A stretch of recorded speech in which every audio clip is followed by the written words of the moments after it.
Hello dear students, स्वागत है आपका फिजिक्स परिवार में। आज के लेक्चर में हम आपकी क्लास 12 फिजिक्स के चैप्टर नंबर 4 यानी कि विद्युत धारिता को पढ़ने वाले हैं। अगर इससे पहले के वीडियोस आपने नहीं देखे हैं तो आप डिस्क्रिप्शन में लिंक पर क्लिक करके या प्लेलिस्ट में जाकर देख सकते हैं, और अगर आपने देख लिए हैं तो आइए बिना देर किए शुरू करते हैं। तो बच्चों, इस चैप्टर में हम संधारित्र यानी कि कैपेसिटर के बारे में पढ़ेंगे, जो कि ऊर्जा संग्रहण यानी एनर्जी स्टोरेज की एक डिवाइस है। हम ये देखेंगे कि संधारित्र कितने प्रकार के होते हैं, उनकी धारिता कितनी होती है, उनकी धारिता किन किन बातों पर निर्भर करती है, ठीक है, और वो एनर्जी स्टोर कहां करती है, कैसे करती है आदि। तो सबसे पहले हम चालक और कुचालक यानी विद्युत रोधी पदार्थों की बात करेंगे।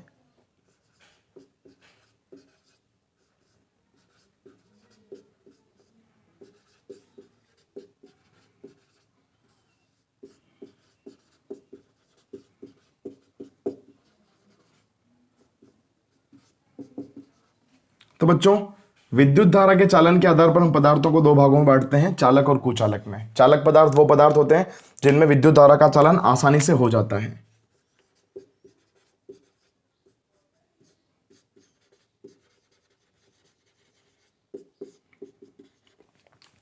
इसकी डेफिनेशन लिख देता हूं मैं।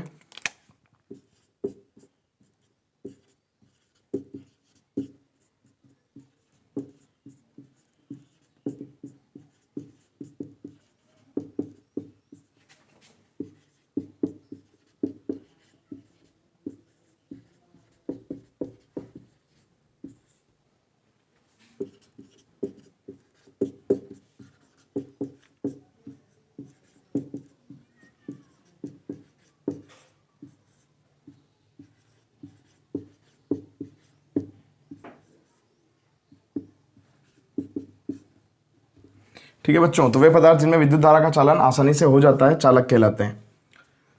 ये भी दो प्रकार के होते हैं।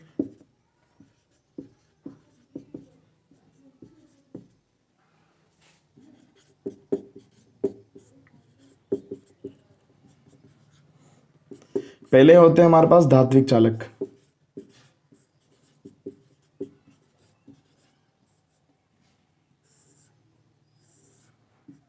ठीक है बच्चों, तो देखो नाम से पता चल रहा है कि धात्विक चालक क्या होंगे। वो चालक जो धातुएं होती है, वो सारे चालक जो भी है, तो वे पदार्थ या वे चालक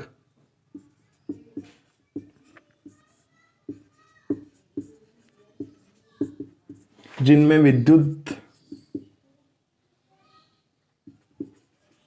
धारा का प्रवाह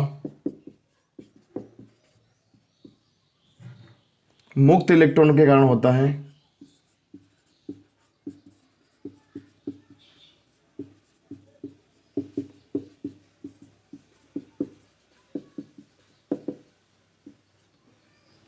धात्विक चालक कहलाते हैं।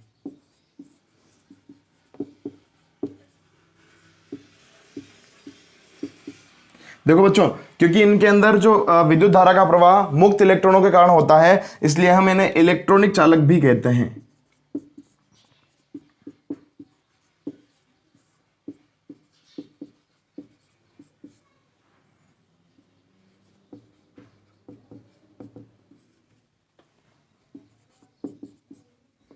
इनके एग्जाम्पल हो जाएंगे हमारे पास लोहा, चांदी, एल्यूमिनियम, तांबा आदि। जो सेकंड प्रकार हमारे पास आता है वो होता है हमारा आयनिक चालक।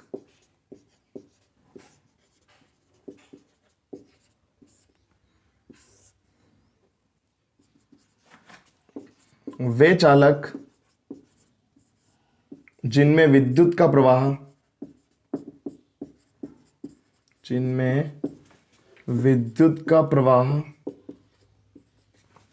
आयनों के कारण होता है।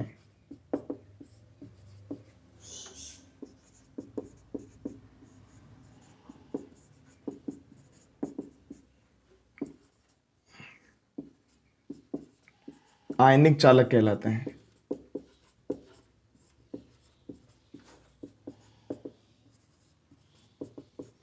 ठीक है बच्चों, तो ये वे चालक जिनमें विद्युत का प्रवाह या विद्युत धारा का प्रवाह आयनों के कारण होता है, धनायन और ऋणायन के प्रवाह के कारण होता है, उन्हें हम कहते हैं आयनिक चालक। बच्चों इनको विद्युत अपघटनी चालक भी कहा जाता है। मैं यहां लिख देता हूं, इनको विद्युत अपघट्य या विद्युत अपघटनी चालक भी कहा जाता है।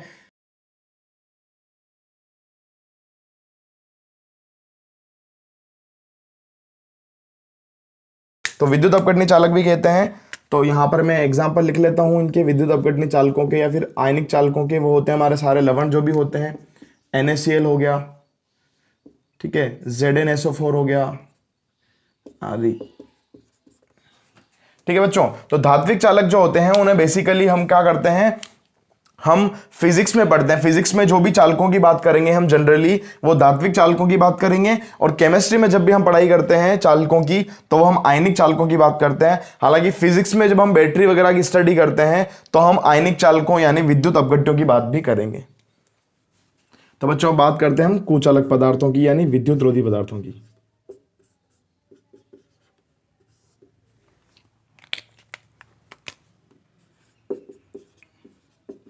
वे पदार्थ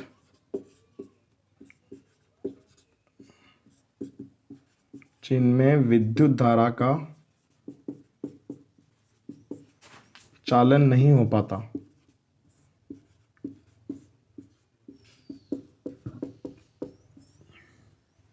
क्या कहलाते हैं, कुचालक या विद्युत रोधी पदार्थ कहलाते हैं।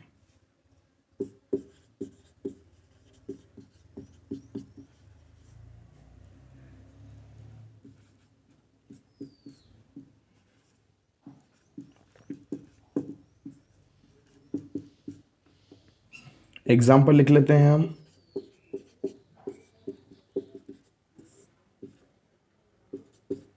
सूखी लकड़ी,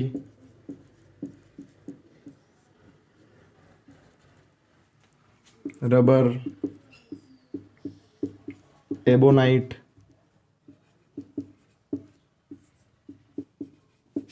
प्लास्टिक आदि। बच्चों इन्हें पराविद्युत पदार्थ भी कहते हैं। इन्हें हम क्या कहते हैं, पराविद्युत पदार्थ भी कहते हैं।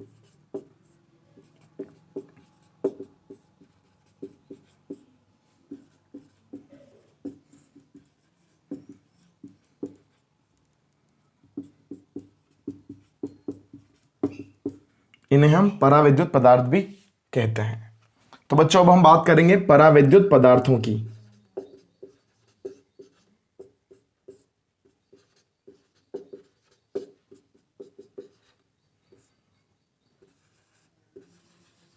ठीक है बच्चों, तो पराविद्युत पदार्थ क्या होते हैं इनके बारे में।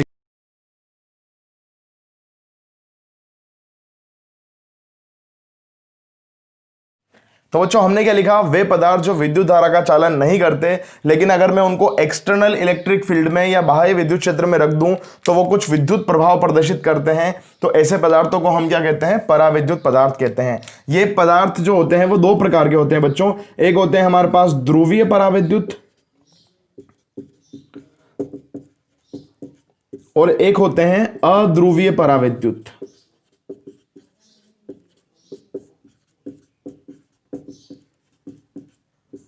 ठीक है बच्चों, तो बच्चों हम बात करेंगे ध्रुवीय पराविद्युत की।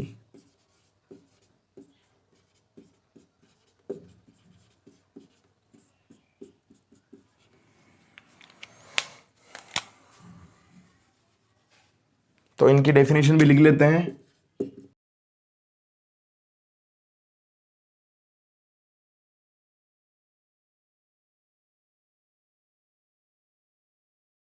तो बच्चों हमने क्या लिखा, वे पदार्थ जिनमें धनावेश और ऋणावेश एक पर्टिकुलर पॉइंट पे ना होकर के थोड़ा सा अलग अलग होते हैं, इस कारण इनमें एक नेट द्विध्रुव आघूर्ण उत्पन्न हो जाता है, और ऐसे पदार्थों को हम कहते हैं ध्रुवीय पराविद्युत पदार्थ। ठीक है, एग्जाम्पल मैं लिख लेता हूं यहां पर।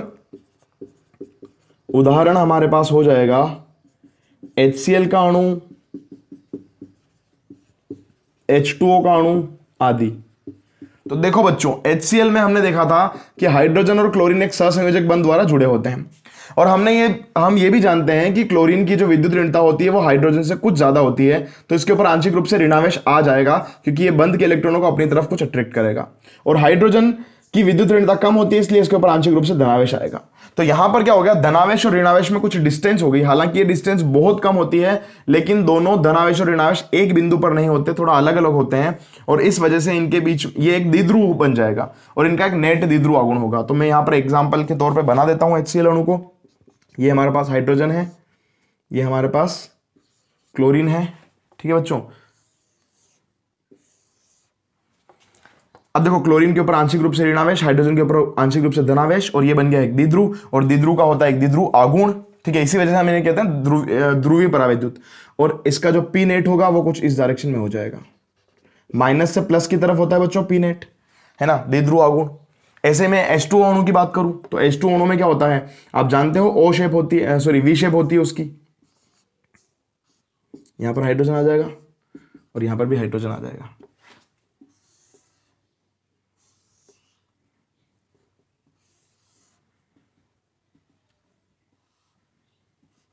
ठीक है बच्चों, तो ये हमारे पास क्या हो गया, H2O का अणु हो गया। अब आप जानते हो कि ऑक्सीजन की जो विद्युत ऋणता होती है वो हाइड्रोजन से ज्यादा होती है, तो यहां आ जाएगा माइनस का डेल्टा, आंशिक रूप से ऋणावेश, यहां आ जाएगा आंशिक रूप से धनावेश, फिर यहां पर प्लस डेल्टा, तो यहां हो जाएगा -2 डेल्टा हो जाएगा बच्चों।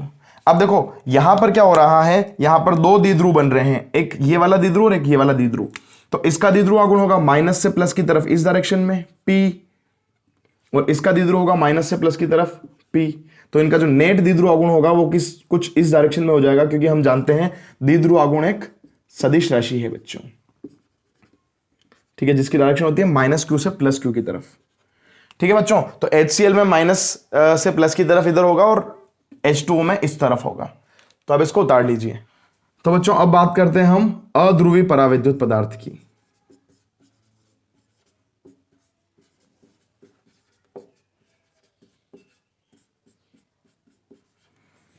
यानी कि नॉन डाइलेक्ट्रिक मटेरियल्स। ठीक है, अध्रुवी परावैद्युत पदार्थ कौन से होते हैं?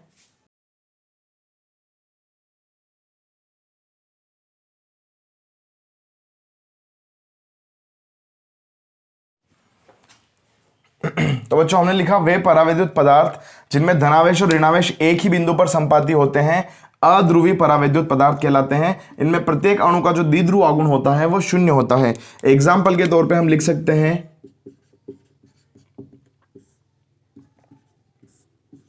O2 का अणु, H2 का अणु, N2 का अणु, CO2 अणु आदि। ठीक है बच्चों, तो यहां पर क्या हो जाएगा, इनका द्विध्रुव आघूर्ण शून्य होता है हर एक अणु का। एग्जाम्पल के तौर पे मैं O2 अगर बनाऊंगा तो यहां पर एक O हो जाएगा और यहां पर एक O हो जाएगा। देखो बच्चों यहां पर देखेंगे तो दोनों की विद्युत ऋणताएं बराबर होगी, तो इस केस में इनके ऊपर कोई आवेश आएगा नहीं।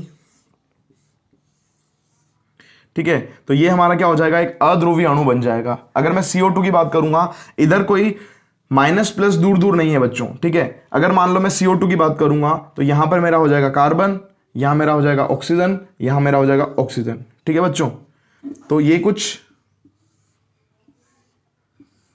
इस तरीके से बन जाएगा बच्चों हमारा CO2 का अणु।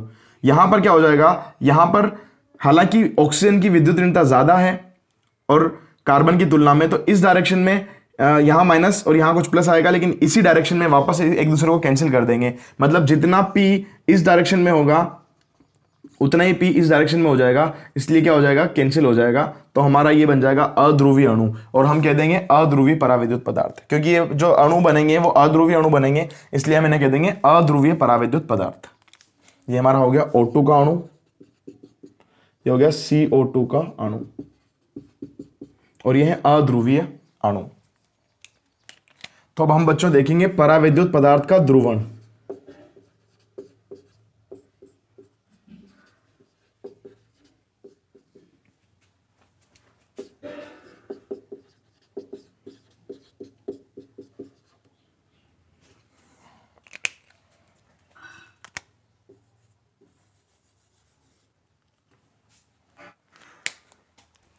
सबसे पहले हम बात कर लेते हैं ध्रुवीय परावैद्युत पदार्थ का ध्रुवण।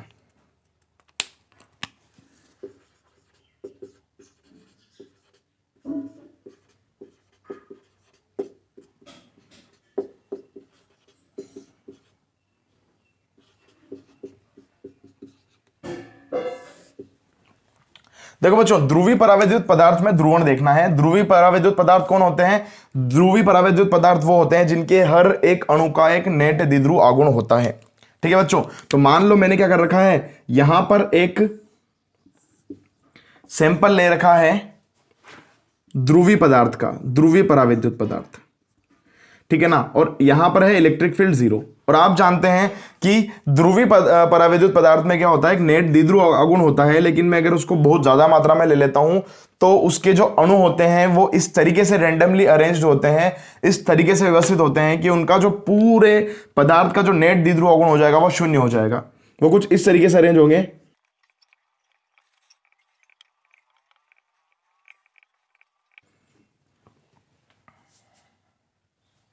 ठीक है बच्चों, तो वो कुछ इस तरीके से अरेंज होते हैं जब इलेक्ट्रिक फील्ड 0 होगा तो। अब अपन क्या करते हैं, यहां पर कोई एक्सटर्नल इलेक्ट्रिक फील्ड लगा देते हैं। यहां पर इलेक्ट्रिक फील्ड 0 था, अब इस कंडीशन में हमने क्या कर दिया, इलेक्ट्रिक फील्ड लगा दिया जो कि नॉन जीरो है, मतलब कुछ इलेक्ट्रिक फील्ड लगाया है।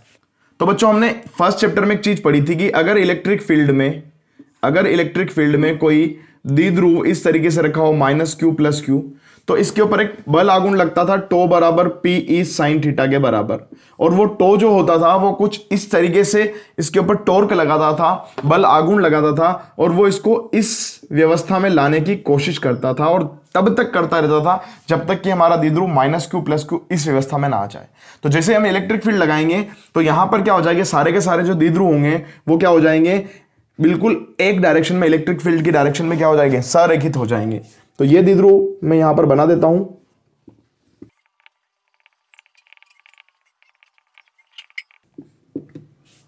ठीक है बच्चों, तो ये सारे के सारे द्विध्रुव क्या हो जाएंगे, एक पर्टिकुलर डायरेक्शन में क्या हो जाएंगे, अरेंज हो जाएंगे।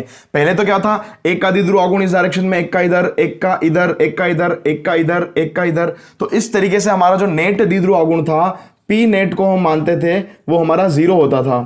पी नेट जो होता था वो क्या होता था, 0 होता था बाह्य इलेक्ट्रिक फील्ड की अनुपस्थिति में। लेकिन यहां पर जब हम देखेंगे तो यहां पर क्या हो जाएगा, देखो सारे के सारे माइनस से प्लस इलेक्ट्रिक फील्ड में इस तरीके से अरेंज हो जाएंगे। तो हमारा जो द्विध्रुव आघूर्ण होगा वो इस तरीके से कुछ बन जाएगा, नेट द्विध्रुव आघूर्ण इस पूरे के पूरे जो परावैद्युत पदार्थ है, ध्रुवीय परावैद्युत पदार्थ है, उसका द्विध्रुव आघूर्ण क्या हो जाएगा, माइनस से प्लस की तरफ इस तरीके से बन जाएगा। अब हम बात करेंगे अध्रुवीय परावैद्युत पदार्थों में ध्रुवण। ठीक है बच्चों, अध्रुवीय परावैद्युत पदार्थों में ध्रुवण। तो देखो अध्रुवीय परावैद्युत पदार्थों में क्या होता है कि हर एक अणु का जो द्विध्रुव आघूर्ण होता है वो 0 होता है। ठीक है, यहां पर मैंने इलेक्ट्रिक फील्ड 0 लिया है, और इस कंडीशन में मैं अध्रुवीय पदार्थों को इस तरीके से दिखाऊंगा कि प्लस और माइनस एक ही पॉइंट पर होते हैं।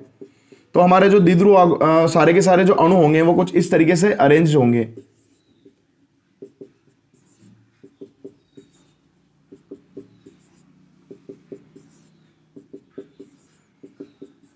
ठीक है बच्चों, एक्सटर्नल इलेक्ट्रिक फील्ड की एब्सेंस में, यानी विद्युत क्षेत्र जब मैंने नहीं लगाया होगा, तो सारे के सारे इस तरीके से अरेंज होंगे और हर एक अणु का भी कोई द्विध्रुव आघूर्ण नहीं होगा, मतलब पी नेट जो हो जाएगा वो इस कंडीशन में 0 होगा बच्चों।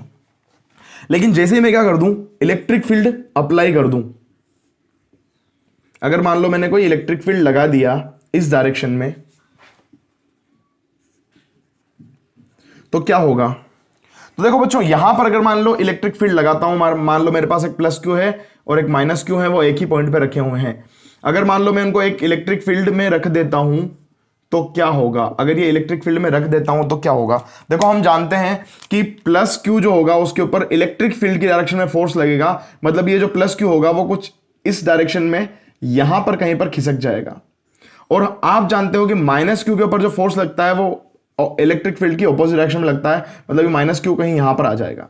मतलब ये जो प्लस माइनस थे वो कुछ इस तरीके से अरेंज हो जाएंगे, मतलब यहां पर भी क्या हो जाएगा, हर एक अणु एक द्विध्रुव में बदल जाएगा और हमारे सारे के सारे अणु द्विध्रुव में कन्वर्ट हो जाएंगे।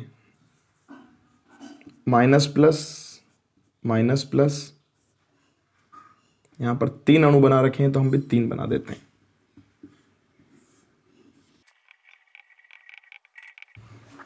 तो बच्चों यहां पर क्या हो जाएगा, एक नेट द्विध्रुव अवगुण बन जाएगा माइनस से प्लस की तरफ। तो हमने क्या देखा कि हमारे पराविद्युत पदार्थ, चाहे वो अध्रुवी पराविद्युत पदार्थ हो या चाहे ध्रुवी पराविद्युत पदार्थ हो, जब इलेक्ट्रिक फील्ड की उपस्थिति नहीं होती है, विद्युत क्षेत्र उपस्थित नहीं होता है, तो उनका जो नेट द्विध्रुव अवगुण होता है वो शून्य होता है। और जैसे इलेक्ट्रिक फील्ड लगा देंगे तो उस कंडीशन में और इस कंडीशन, दोनों कंडीशंस में क्या हो जाता है, कुछ नेट द्विध्रुव अवगुण उत्पन्न हो जाता है, प्रेरित हो जाता है। ठीक है बच्चों, इसको हम कहते हैं पराविद्युत पदार्थ का ध्रुवण होना। तो यहां मैं डेफिनेशन भी लिख देता हूं।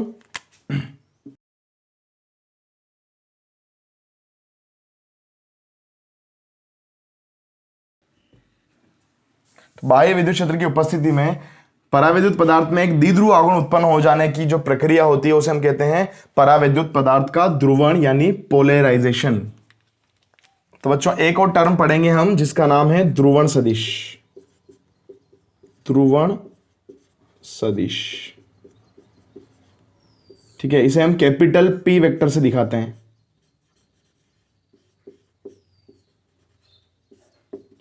तो क्या होता है ध्रुवण सदिश? बच्चों पराविद्युत पदार्थ के इकाई आयतन में कितना द्विध्रुव आघूर्ण उत्पन्न हुआ उसे हम कहते हैं ध्रुवण सदिश। तो मैं यहां डेफिनेशन भी इसकी लिख देता हूं।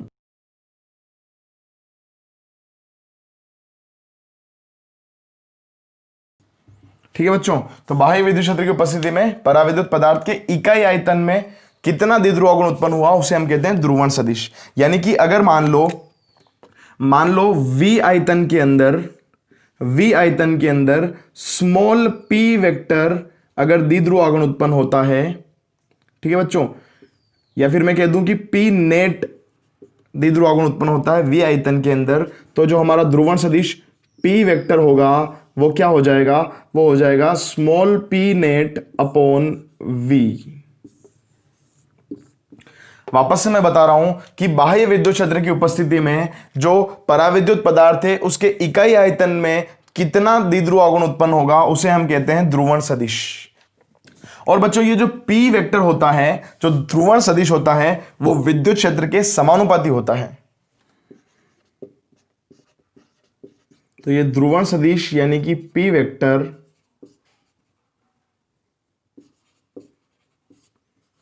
विद्युत क्षेत्र के समानुपाती होता है। विद्युत क्षेत्र यानी E वेक्टर के समानुपाती होता है।